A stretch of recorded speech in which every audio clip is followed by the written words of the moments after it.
Pode falar. Nós temos um tema muito importante hoje e o nosso tema ele será um povo que foi levado para a escravidão. Um povo que era livre e foi levado para a escravidão. Nós sabemos que no passado o Todo-Poderoso escolheu um patriarca para começar a sua linhagem escolhida. Se nós observarmos o que está disposto em Bereshit, que traduzido certo seria no princípio, mas traduzido como Gênesis. Então, esse escrito que dá início ao relato da raça humana, esse e outros escritos que existem também. Existe também a fundação do universo, que vai mostrar antes da Terra existir. Mas, quando é feito a Terra, em sequência é feito os animais e depois a raça humana.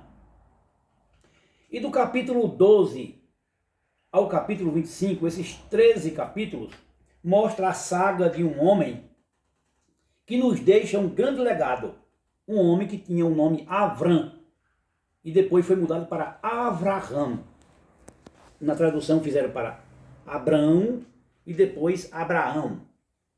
No original, esse HA que se pronuncia Ra, já tem o M no final do nome, Avram. O Todo-Poderoso pegou duas letras do seu nome, o Re e o Cametes Gadó, pegou o Re e o A, que é Ra, e colocou no nome dele. Esse Ra significa elevado. Por isso que o Todo-Poderoso ele é elevado. Dentro do seu nome tem Ra. Se eu digo Iahá, olha aí, Iahá é as 4 letras iniciais do nome do Todo-Poderoso. E o Todo-Poderoso colocou no seu nome mais 2 letras que estavam no nome próprio dele. Ele pegou, acrescentou o nome. Vamos ler o relato. Quero que todos que tenham escritura, que chamam erradamente de Bíblia, Escritura Sagrada, capítulo 17 do que conhece como Gênesis, capítulo 17 do conhecido como Gênesis, que o certo seria no princípio ou no início. Vamos ler o capítulo 17, os versículos iniciais. O versículo 1 até o versículo 5. 5, 6 por aí. Quando Avram completou 99 anos, e a Raverhu lhe apareceu e lhe disse, o benfeitor El Shaddai falou para ele, anda na minha presença e busque a perfeição. E busque a perfeição. Eu instituo minha aliança entre mim e te multiplicarei extremamente. E Avram caiu com a face por terra. E Elohim continuou a lhe falar nesses termos. Quanto a mim, eis a minha aliança contigo. Serás pai de uma multidão de nações. Serás pai de muitas nações. Porque o nome dele significa pai elevado. Quando eu digo Avram, ou pai grande. Avram, um pai grande. Quando eu digo Avraham, significa agora pai muito grande e elevado. Porque o HA, que se pronuncia Ra em hebraico, quer se dizer elevado. Aí vamos agora ao versículo 5. E não mais te chamarás Avram, mas teu nome será Avraham, pois eu te faço pai de uma multidão de nações. Então eu vou ler o versículo 6 e o 7. Eu te tornarei extremamente fecundo e te farei pai de nações. Reis sairão de ti. Estabelecerei minha aliança entre mim e ti. Tua raça depois de ti, de geração em geração, será uma aliança infinita para o teu Elohim e tua raça depois de ti. Agora, eu não vou me estender muito sobre essa aliança, mas eu vou perguntar aos irmãos. Os irmãos sabem que aliança ele está se referindo aqui? Qual era a aliança que ele estava dizendo que ia fazer com ele? Não vamos fugir muito do tema, porque o tema é a nação que saiu dele, que tornou-se escrava. Mas eu ainda vou só frisar a questão da aliança que foi feita. É o versículo 13 e o 14 do mesmo capítulo. Bereshit, que traduzido certo é no princípio, e traduziram como Gênesis. O 13 e o 14 diz o seguinte: deverá ser circuncidado o nascido em casa e o que for comprado por dinheiro.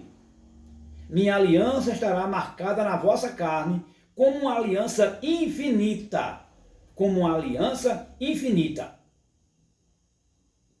Todo macho que foi incircunciso, aliás, melhor dizendo, cuja carne do prepúcio não tiver sido cortada, esta vida deve ser removida da tua parentela, porque violou a minha aliança. Então eu não vou mexer muito nesse assunto aqui, vou deixar para um outro dia. Mas a aliança foi essa daqui. O principal ponto focal era a circuncisão.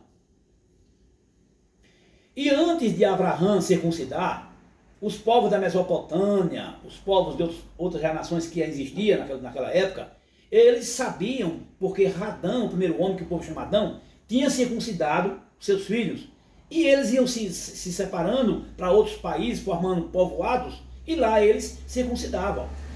Mas nem todos faziam isso. Então por isso que foi dito a Abraão que era obrigatório fazer essa prática, que era correto, tinha que praticar a circuncisão.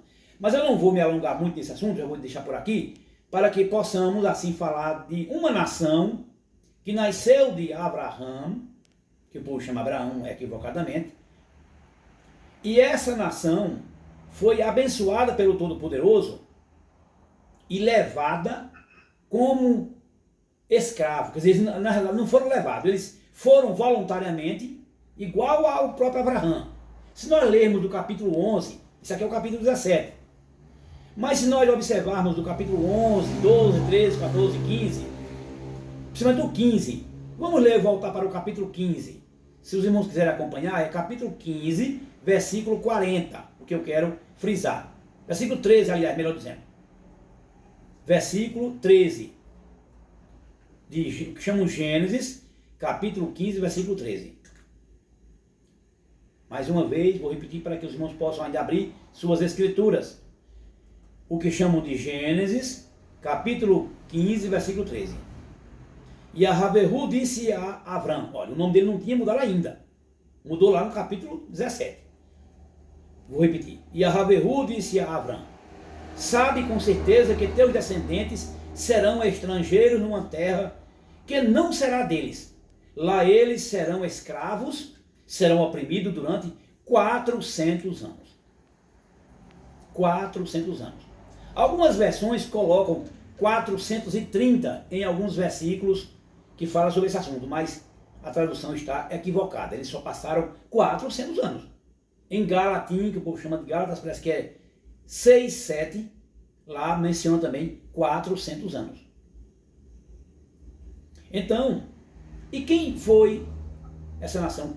Que nome essa nação recebeu?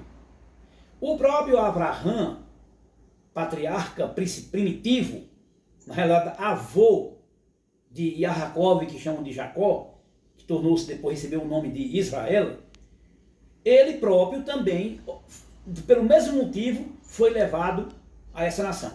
Se nós lermos os capítulos, que eu não vou ler, mas vou só citar, os capítulos 12, quando começa a falar dele, 13, 14, mostra que houve uma fome naquele lugar onde ele estava. E ele resolveu ir para o Mitzrai, que o povo chama Egito. E antes de ir, ele olhou para sua mulher Sarai e disse para ela, olha, tu és uma mulher bonita. Eu te peço, tu deves dizer lá que és minha irmã. De fato era meia irmã. Mas ele omitiu, com medo de morrer, que era também marido dela. Porque naquela época se casavam até irmãos mesmo, ainda casavam em algumas localidades. E como ele era só meio irmão dela, o pai era o mesmo, mas a mãe não era, eles se casaram, se namoraram desde jovem e acabaram se casando. E ele, quando desceu para o Mitzrai, que o povo chama de Egito, pediu para que ela dissesse que era só irmã dele. Chegando lá, a fama dela, a sua beleza, a sua desenvoltura foi tão grande que ela os servos do Peró, que o povo chama Faraó, comentaram e levaram ela para o harém do rei. E ela ficou lá, mas o rei não chegou a possuir, porque nós sabemos que o relato diz que em um sonho ele foi avisado, e quando acordou estava todo cheio de feridas. E lá o texto diz, olha, devolve a mulher desse homem, porque esse homem é profeta. Aí o que aconteceu?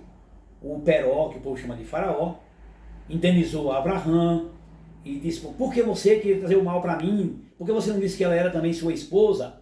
Mas aí deu muitos recursos para ele, prata, ouro, até escravos. E no meio nós sabemos que veio também uma escrava chamada Hagar, da qual nós falamos na semana passada. Então, Abraão, por esse motivo, foi levado a esse país por conta de uma fome que houve naquela região. Também na época do seu neto, nasce o seu filho Isaac, depois nasce o seu neto, chamado de Jacob, que depois foi mudado o nome para Israel, e quando ele tinha os seus filhos, já quase todos nascidos, né? Todos já nascidos, o mais novo, Benjamim, era apenas um garoto, o único irmão legítimo de Iosef, que o povo chama de José. Nós sabemos que ele foi vendido aos ismaelitas como escravo pelos seus próprios irmãos. E ele, vendido como escravo, vai parar na corte do faraó. Resumindo a história, nós sabemos que quando chega lá, ele vai ser intendente na casa do Potifar. Lá a mulher do Potifar tenta o seduzir e acaba ele sendo preso, como acusado de assédio sexual, estupro, tal, como sabemos da história. E depois ele vai parar na corte do faraó para interpretar os sonhos. Interpreta bem os sonhos, pela benignidade de Elohim, o Todo-Poderoso. E daí o faraó, quando escuta a sua interpretação, diz, olha, eu tenho que ter um intendente, um homem tão sábio como você, como testa de governo. Você só ficará abaixo de minha pessoa, do trono real, mas você ficará acima de todo egípcio. Então todo egípcio teve que se curvar diante de Iosef, que o povo chama de José. E muita gente não sabe disso. No Compêndio do Justo, diz que Iosef, quando o faraó morreu, o faraó entregou o cetro na mão dele. Esse relato não está nessa Bíblia que o povo conhece. O faraó gostava muito dele e entregou o cetro na mão dele e disse, meus filhos não são dignos. O filho do faraó também era pequeno, ainda era criança, não era tão velho. E o faraó disse, meus filhos não serão dignos de governar, tome o cetro real e você será o próximo faraó. E Iosef reinou durante 48 anos em todo o Mitzray. Muita gente não sabe disso. Mas quando Iosef morre, depois de muitos anos, Iosef morre e governa outro faraó. Esse faraó começa a observar que o povo de Israel tem crescido muito. E eles, os egípcios, já tinham sido vítimas do povo da Etiópia, misturado com outras nações que andavam, os Ixos. Né? Eles já tinham, com certa feita, perdido uma guerra e depois venceram anexando o Alto e o Baixo Egito, que existia o Alto e o Baixo Egito. Isso os historiadores sabem muito bem essa história.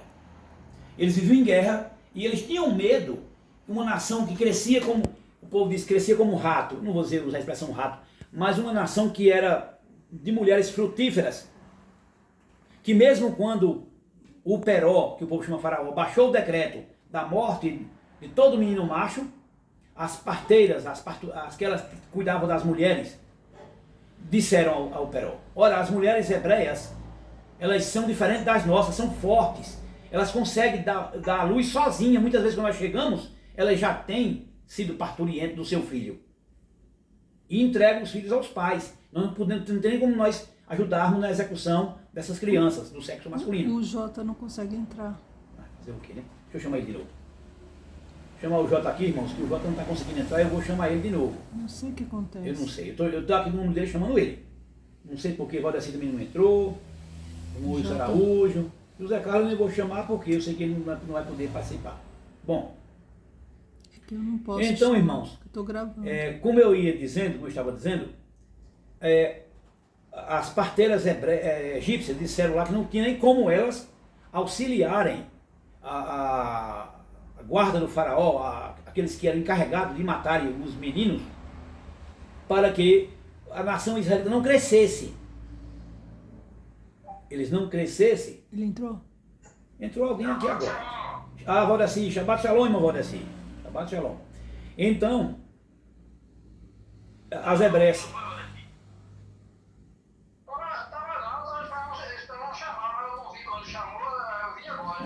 Chamei desde 4 horas, Valdeci. Aliás, você foi o primeiro. Você foi o primeiro a eu chamar, Valdeci. Eu chamei você 2 vezes, primeiro você não atendeu.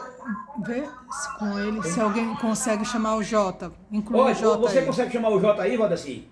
Chame ele, eu estou chamando ele, não está podendo entrar aqui no meu. Não sei o que está acontecendo. Chame Jota. É só você botar não tem em cima uma cabecinha com um sinal de mais. De lado do telefone em cima, perto onde tem a carga, onde carrega o telefone, tem a bateria. Tem ali uma cabecinha com sinal de mais.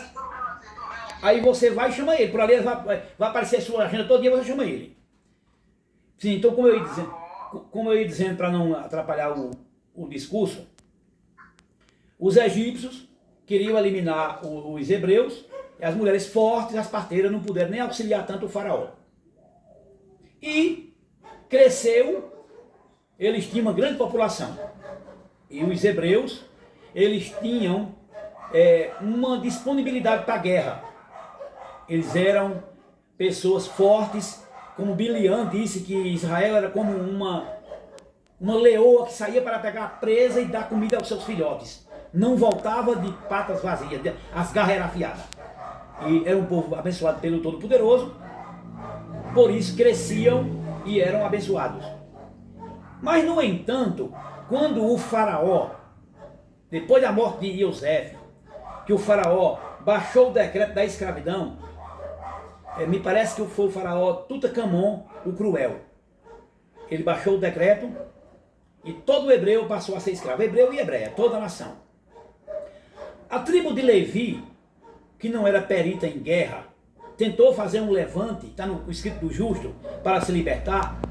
E muitos varões foram mortos quando tentaram sair do Mitzray, que chama Egito. Foram vencidos pelos egípcios, porque não era hora de sair. Fazia menos de 200 anos que era escravo, então ainda faltava o Todo-Poderoso, que era 400 anos que eles seriam levados como escravos. E antes desse tempo não sairiam.